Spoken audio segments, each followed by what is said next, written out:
23절부터 29절까지 말씀 같이 읽도록 하겠습니다. 믿음으로 모세가 났을 때에 그 부모가 아름다운 아이임을 보고 3달 동안 숨겨 왕의 명령을 무서워하지 아니하였으며, 믿음으로 모세는 장성하여 바로의 공주의 아들이라 칭함받기를 거절하고 도리어 하나님의 백성과 함께 고난받기를 잠시 죄악의 낙을 누리는 것보다 더 좋아하고 그리스도를 위하여 받는 수모를 애굽의 모든 보화보다 더 큰 재물로 여겼으니 이는 상주심을 바라봄이라. 믿음으로 애굽을 떠나 왕의 노함을 무서워하지 아니하고 곧 보이지 아니하는 자를 보는 것 같이 하여 참았으며, 믿음으로 유월절과 피 뿌리는 예식을 정하였으니 이는 장자를 멸하는 자로 그들을 건드리지 않게 하려 한 것이며, 믿음으로 그들은 홍해를 육지같이 건넜으나 애굽 사람들은 이것을 시험하다가 빠져 죽었으며. 아멘. 자, 모세에 관해서 히브리서는 여기까지 이제 말씀을 하는데요. 자, 믿음으로 산 모세의 이야기, 오늘 네 번째 모세에 관해서 말씀을 드리도록 하겠습니다. 자, 오미크론 때문에 다들 우리 지역이 비상이라 항상 조심하시고요. 자, 하나님은 믿음의 가정인 아므람과 요게벳, 아론과 미리암과 모세의 부모입니다. 아므람과 요게벳의 세 번째 아이 모세를 통해서 구원의 역사를 이루어 가시려고 지금 하시고 있습니다. 그래서 남자 아이로 태어난 모세가 애굽 사람들에게 발각되어 나일강에 던져질 것을 3개월 동안 발각되지 않도록 이렇게 도와주셨습니다. 그리고 갈대 상자에 결국은 넣어져서 던져진 모세를 애굽의 핫셉슈트 공주, 그리고 나중에 왕후가 되는 핫셉슈트를 통해서 구원을 또 해주셨고요. 이제 살인마가 되어서 쫓기고 있는 모세를 미디안 땅으로 안전히 도망칠 수 있도록 도와주셨습니다.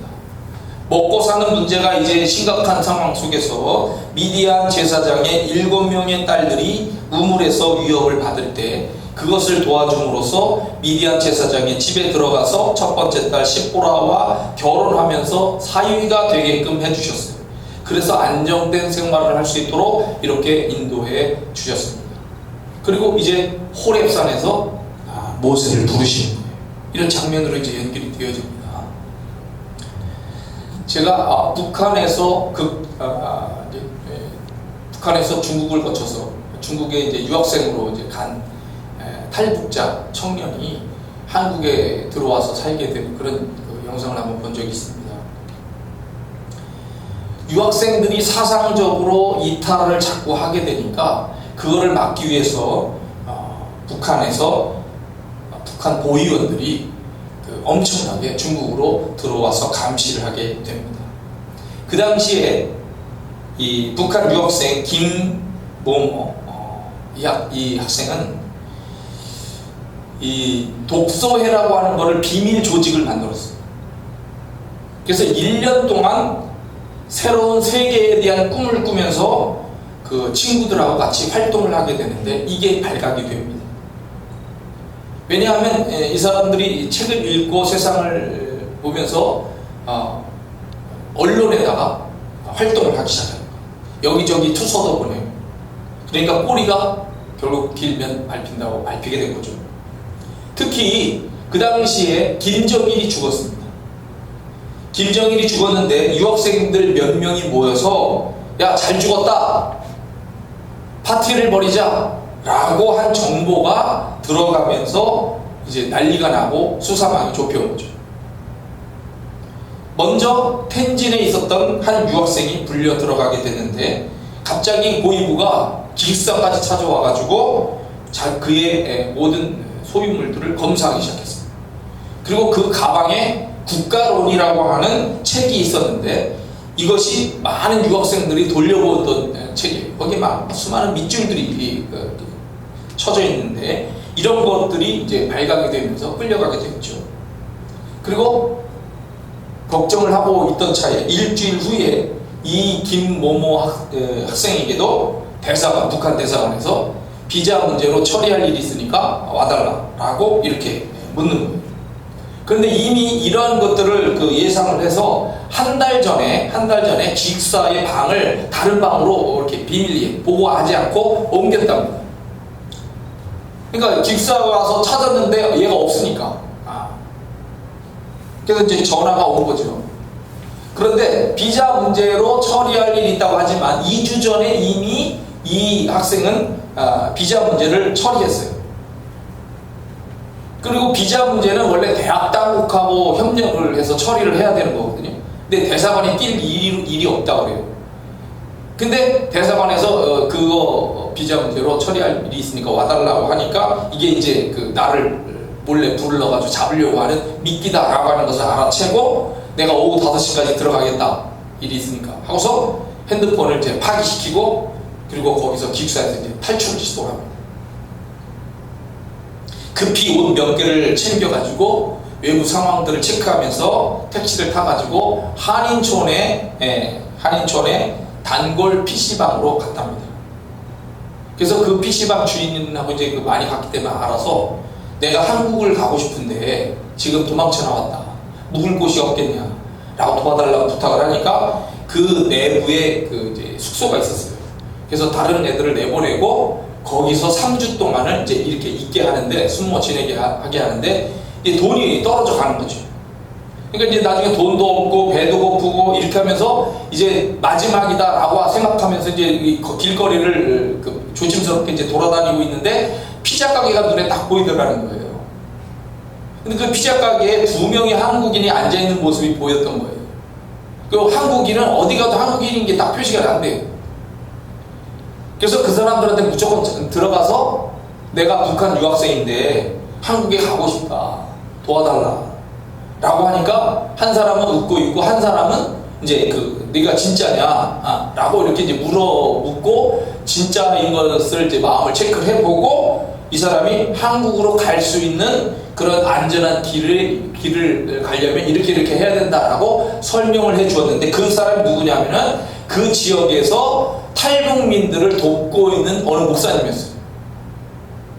기적적으로 그분을 만난 거예요, 거기서. 그리고 그 목사님이 우리나라 국정원하고 연결을 해줘가지고 그 국정원 요원들이 공항까지 이 학생을 이제 인도를 해줍니다. 그리고 공항 안에 들어가야 되는데 공항 안에는 너 혼자 들어가야 된다, 우리가 들어가게 되면은 같이 가면 신분이 노출되기 때문에 그렇게 할 수가 없고 네가 조심해서 이제 가야 된다 하면서 얘기를 해주는데, 그런 일을 위해서 이제 변장을 해야 됐어요. 왜냐하면 이미 이 학생을 잡기 위해서 북한 모의부하고 유학생들을 2명, 3명씩 짝져가지고 그 온 도시에 다 풀어놨던 거예요.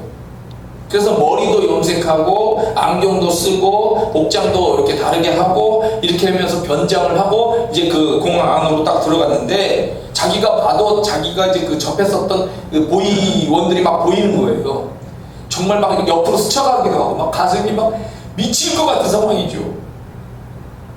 근데 그들의 옆을 태연하게 잘 걸어가가지고 공항 수속을 받고 이제 그 티켓을 내는데, 물론 이제 이미 그 계약이 되어 있었어요. 그래가지고 이게 막 손이 막 벌벌벌 떨리는 거예요. 막 떨리는데 그거를 이제 하여튼 티켓을 받아가지고 출국장으로 이제 게이트 문으로 이제 이렇게 가게에 가고 있는데, 자기 옆쪽에 그 한국 관광객들이 여러 명이 이렇게 지나가더랍니다. 딱 지나가는데 갑자기 어떤 사람이 이 사람의 손을 탁 잡더라는 거예요. 깜짝 놀랐죠. 딱 돌아보면서 누구세요? 라고 딱 얘기를 하니까 이 사람이 조용하게 이렇게 얘기를 했습니다. 뭐뭐님, 당신을 도와주러 왔습니다. 이 짜여진 각본에 의해서 지금 이 사람들이 움직이고 있는 거예요. 그래서 그 사람이 손을 붙잡고 이 사람을, 학생을 끌고서 해서 비행기에 올라타가지고 결국 한국으로 들어오게 됩니다. 그 과정들을 이렇게 보면서 정말 위기들을 겪는 그런 상황 속에서 하나님의 정말 은혜와 사랑의 역사가 없었다고 한다면 되어지지 않을 일들을 이 학생이 경험을 하고, 그리고 또 한국에 들어왔고 미국으로도 가서 그 북한의 아픔, 인권 이런 문제들에 대해서 이제 그 이야기하고 알리는 그런 활동들을 지금도 하고 있습니다. 하나님이 어떤 사람을 살려서 무언가를 하려고 한다면 그런 위기 속에서 건져주시는 기가 막힌 일들을 우리가 볼 수가 있다는 거죠. 모세도 하나님의 구원을 위해서 쓰려고 하니까 하나님이 정말 그런 어려운 상황 속에서 이 사람을 불러서 미디안 광야에서 만나시는 거예요. 자, 미디안 광야에 와가지고 40년이 지났습니다. 하나님이 드디어 때가 됐기 때문에 모세를 부르시는 거예요. 출애굽기 3장에 보면 모세가 이두로의 양떼를 치고 있는데 하나님의 산 호렙으로 가게 됐다고 그랬습니다. 호렙이라고 하는 곳은 그 이름은 건조한 곳이라고 하는 곳이고, 여기에 이제 그 산이 높지만 이렇게 계곡도 있고 물이 있어서 신의 산이다라고도 하는데, 호렙산이나 신의 산이나 똑같은 그 산이라고 이제 개념을 얘기를 합니다. 유대 전승에 의하면은 이 호렙산은 시내 반도의 최남단, 이집트가 여기 있으면 이렇게 사우디아라비아 쪽에 이렇게 있는데, 이쪽 아래쪽으로 내려가는 이쪽 아래 해발 2291m, 굉장히 높죠. 2291m의 예벨무사라고 하는 산입니다. 높은 지역이면서 비옥한 골짜기들이 있고 목초지가 많고 목축하기에도 상당히 좋다고 해요. 그때 여호와의 사자가 나타나게 됐어요. 천사가 있고 여호와의 사자가 있어요. 천사는 그냥 천사예요. 하나님이 부리시는 이런 종들의 역할을 감당하는 것이지만, 물론 우리보다 현재는 높은 개념이지만 실제로는 우리를 돕는 그런 또 일도 하죠.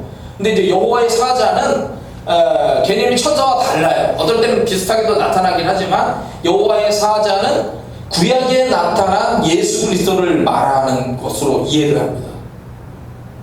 근데 이 여호와의 사자가 떨기나무 가시덤불에 나타나게 되는 거예요. 떨기나무는 주위에 고상하거나 당당한 나무들과는 다르게 아주 앙상하고 볼품없이 생긴 나무입니다. 이 나무가 상징하는 것은 지금 이스라엘 백성들이 노예로 아주 전락해서 곤핍하고 매우 메마른 생활을 하고 있는 그런 그 모습을 상징하는 의미가 있어요. 그래서 이제 모세가 호렙산의 근처를 갔는데 산을 이렇게 보니까 아주 보잘것없는 이 가시덤불에 불이 붙은 거예요. 불이 붙었는데 이 나무가 금방 이제 타버릴 줄 알았던 거죠. 금방 타버릴 줄 알았는데 이게 타지 않고 계속해서 불이 붙어있는 상황이 된 거예요. 이상하다 생각이 들어서 거기를 찾아가게 되는데, 성경에는 뭐라고 얘기하냐면 내가 돌이켜 가서 이 큰 광경을 보리라 라고 했습니다. 그러니까 영화에서도 그렇지만 이 불꽃이 작은 불꽃이 아니었어요. 멀리서도 딱 보이게 그 불꽃이 커요. 그러니까 우리가 불이 일어나면 뭐 가시덤불 해봤자 금방 탄다고 생각, 이만한 무슨 덤불에 불이 요만큼 원래 작게 올라오는 이런 정도가 아니고 아주 큰 불이 나서 막 이렇게 그 불꽃이 일어나고 있는 거예요.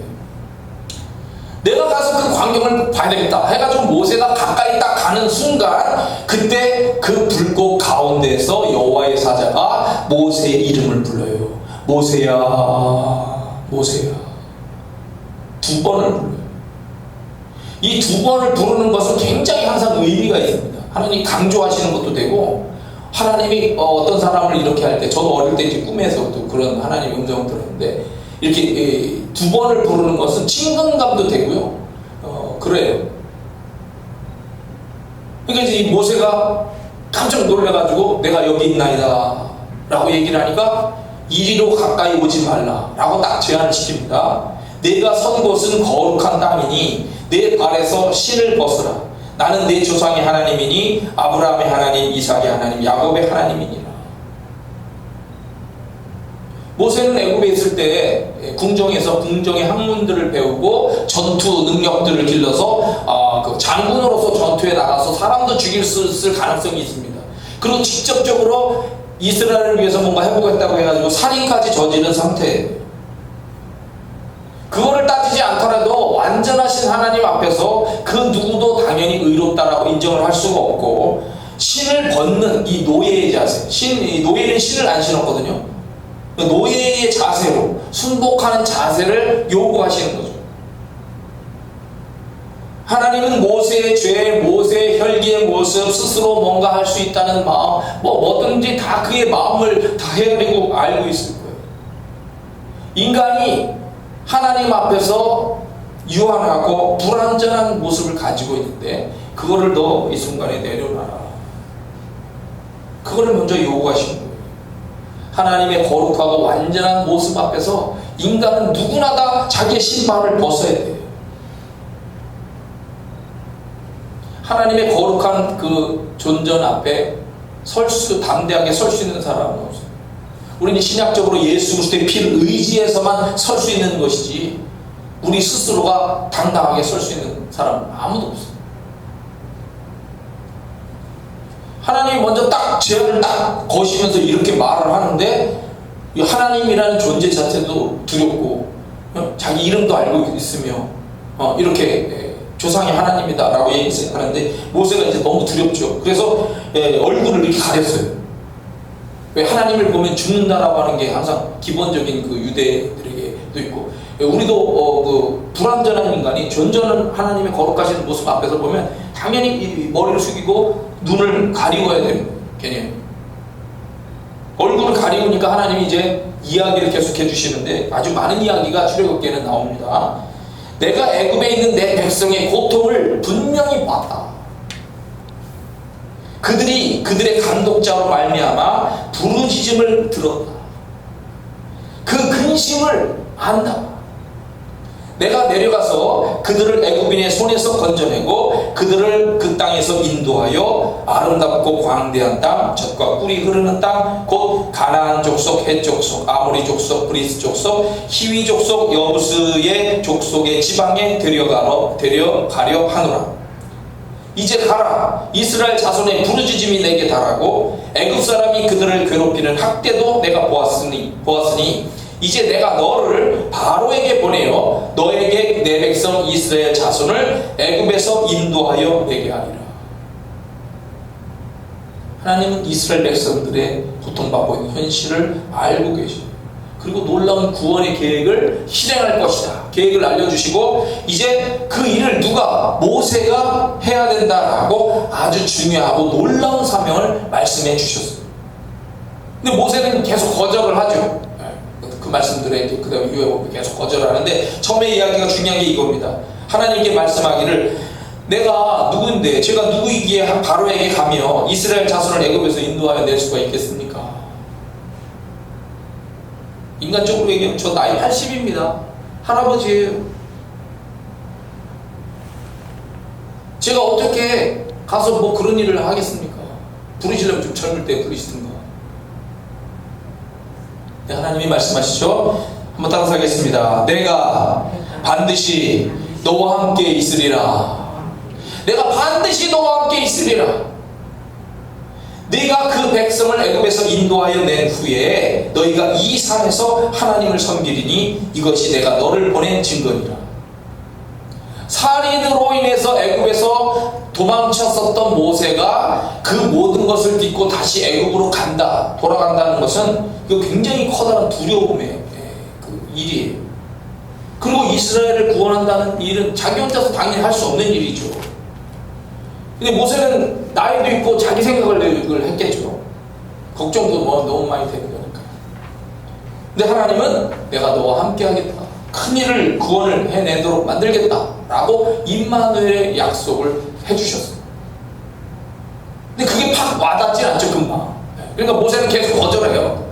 말도 못하고 제가 그러니까 딴 사람 시키시죠 하면서 막 이렇게. 근데 결국 너희들이 너를 통해서 구원해낼 것이고 이 산으로 와가지고 여기서 믿음을 회복하고 하나님의 백성으로서 이제 계약을 맺을 것이고 새로운 역사의 주역으로 이제 새롭게 가나안을 향해서 가게 될 것이다. 이런 이제 비전이 거기에 다 들어있습니다. 모세가 하나님께 다시 여쭈요. 내가 이스라엘 자손에게 가서 이르기를 너희의 조상의 하나님이 나를 너희에게 보내셨다라고 하면 그들이 내게 묻기를 그의 이름이 무엇이냐 하리니 내가 무엇이라고 그들에게 말하리까.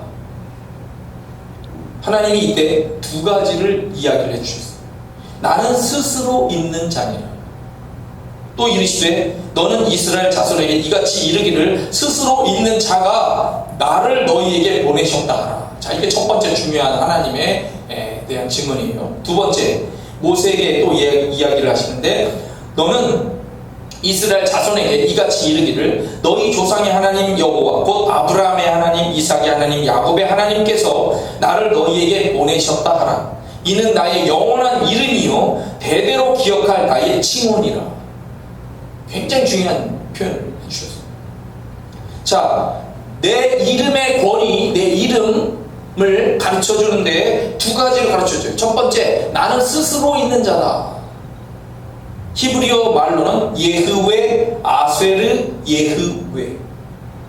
영어로 얘기하면 I am who I am 또는 I am that I am. 나는 나다 라는 표현입니다. 이게 뭐냐면 이 세상의 모든 것들은 시작이 있어요. 끝이 있고요. 유한하다는 거죠. 근데 시작과 끝이 없다는 겁니다. 독립적이라는 거예요. 자존한다는 거예요. 절대 완전하다는 겁니다. 영원한 존재라는 거예요. 모든 존재의 근거와 기반이 되시는 분이라는 거예요. 그냥 처음에 생각할 때 이스라엘 하나님이지 않습니까? 그리고 이 조상들의 하나님이잖아요. 그러니까 하나님은 쉽게 얘기하면 자기 부족의 하나님인 거죠.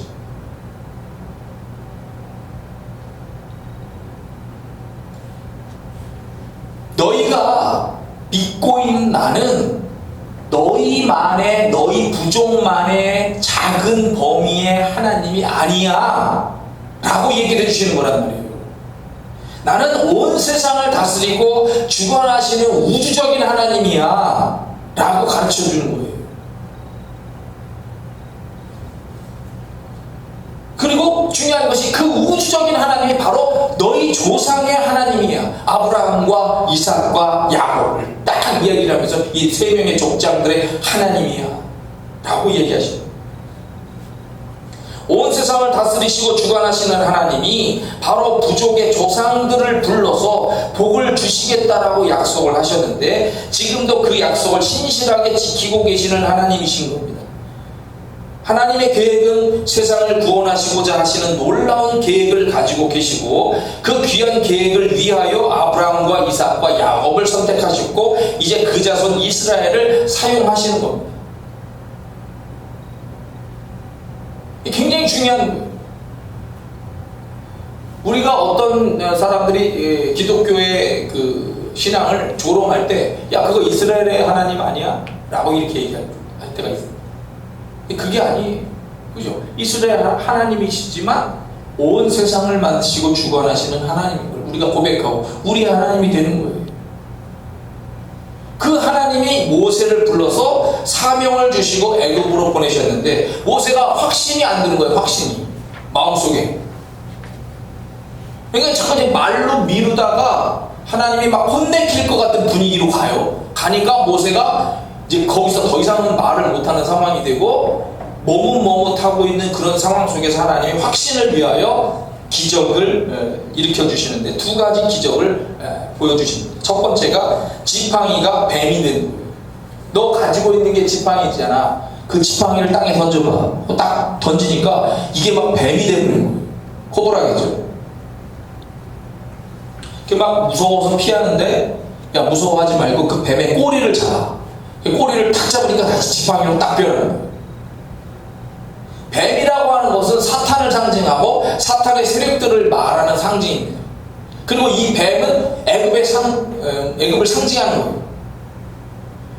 정말 무서워서 그 앞에서 피할 수밖에 없는 것 같이 이렇게 겁나는 뱀이지만, 중요한 것은 아무리 무서운 뱀처럼 보이는 것이라 할지라도 그 뱀을 잡으라는 게 뭐냐면 이 조롱하듯이 잡는 거예요. 걔는 아무리 네가 날 뛰어봐라 딱 꼬리 잡으면 딱 지팡이로 변해버리는 거예요. 애굽이 난리를 치고 사탄이 난리를 치고 해봤자 꼬리를 딱 믿음으로 잡으면 이건 딱 너의 소나기에 들어가는, 네가 그거를 가지고 놀 수 있는 조롱할 만한 그러한 것으로 바뀌어버린다는 거예요. 하나님 상징적으로 딱 이 기적을 보여주시고, 이걸 가서 사람들한테 보이라고. 두 번째는 네 손을 네 품에다가 넣어봐. 손을 딱 넣었다가 빼니까 이게 뭐냐면 나병, 문둥병이 돼서 딱 나온 거예요. 요 짧은 순간인데. 그리고 다시 품에 넣어봐라. 넣었더니 완전히 본래의 살로 돌아온 거예요. 짧은 수간인데, 이 나병, 문둥병이라고 하는 것은 불치병입니다. 그 당시에 저주의 상징이에요. 원래 이 문둥병이 걸리면 피부에 흰 털이 덮이고 눈처럼 휘어지면서 건조해지고 두꺼워지고 피부가, 이 나병의 부정하고 불결한 모습은 바로 이스라엘 백성들의 현재의 그런 불안한, 불결한 것 같은 그런 모습이에요. 그런데 그렇게 아무리 불치병 같은 것이라 할지라도 하나님의 은혜의 품 속에 딱 집어넣었다가 딱 꺼내면 순식간에 깨끗해진다는 거예요. 정결하게 바꿔주신다는 거죠. 저는 자신 없어요. 말도 못해요. 제가 무슨 능력이 있겠어요. 제 나이를 보세요. 온갖 것으로 빼던 모세에게, 자신 없어하는 모세에게 하나님은 이 두 가지 사건을 보여주시고 그러면서 용기를 주셔요. 그러면서도 머뭇대고 있는 모세에게 애굽에서부터 말이죠. 애굽에서부터 모세의 형인 아론이 찾아오게 만들어요. 아론이 어떻게 알겠습니까? 모세가 자기 동생이 튀었는데 일로 갔는데 동으로 튀었는지 서로 튀었는지 남으로 튀었는지 북으로 튀었는지 어떻게 하냐고요. 그런데 이 시내산에서 아직도 갈피를 잡지 못하고 있는 모세에게 그 아론이 찾아가지고 모세를 만나러 와요. 그래서 모세가 하나님이 이렇게 말씀하셨다 하고 형하고 얘기하고, 야, 나도 하나님이 가라고 해서 너 만나러 온 거야. 이렇게 해가지고 만나서 둘이 같이 협력을 해가지고 애굽을 향해서 가게 된 거죠. 형제. 거기서 가서 어떤 일이 생겼습니까? 10가지 재앙. 피, 개구리, 이, 파리, 가축 돌림병, 악성 종기, 우박, 메뚜기, 흑암, 장자의 죽음까지 해서 10가지 재앙들이 막 일어나게 되고, 애굽 사람들로부터 이제 받아내야 될 그동안의 많은 그런 것들, 노예 생활로 인한 것들에 대해서 도움을, 보석 같은 것들을 막 받게 하고, 그리고 애굽을 탈출하게 되는데, 그때 홍해가 이제 가로막혔지만 홍해가 하나님의 은혜로 갈라지게 되죠. 벽처럼 쓴다고 해요. 시속, 과학자들이 계산을 하니까 시속 350km의 강력한 태풍이 불면서 이렇게 벽처럼 쓰게 되고, 거기를 육지처럼 걷는 거예요. 그리고 애굽 사람들이 군대가 추격하지만 거기서 뭘 살다가, 그리고 3개월을 걸어가지고 시내산에 와서 하나님을 거기서 만나고 율법 받고 하나님과 계약을 맺으면서 믿음으로 약 1년 동안 그 시내산에서 살다가, 1년 동안 율법 받고 살다가, 그리고 가나안을 향해서 이제 드디어 올라가게 된 것으로 연결이 쫙 되는 거예요. 그리고 전체적으로 이제 가나안 올라가다가 또 잘못을 해가지고 광야 생활 계속 40년 정도 이렇게 하고 모세는 나중에 죽게 되는 건데, 이 모든 과정이, 그 다음에 일어나는 모든 것들이 다 믿음에 관련된 거예요. 하나님을 믿어서 어떻게 되어지는지를 이야기하는 것이 나오는 거예요. 어떻게 하면 하나님을 잘 섬길 수 있느냐, 하나님의 뜻을 따라서 어떻게 가느냐, 하나님은 어떻게 불기둥 구름기둥으로 역사하시고 만나를 먹이시면서 어떻게 인도하시느냐, 막 이런 믿음의 이야기가 막 펼쳐지는 거예요. 하나님은 불완전하고 나약해진 80세의 할아버지 모세를 불러서 커다란 사명을 주셨고, 그의 믿음을 세우시면서 아론과 함께 귀한 사명을 감당하도록 인도해 주셨습니다. 오늘도 우리가 이 이야기를 믿음으로 보고 있어요. 알고 있고. 오늘 우리도 똑같이 불완전하고 나약하다 할지라도 하나님은 은혜로 불러서 능히 귀하게 사용하실 수가 있습니다.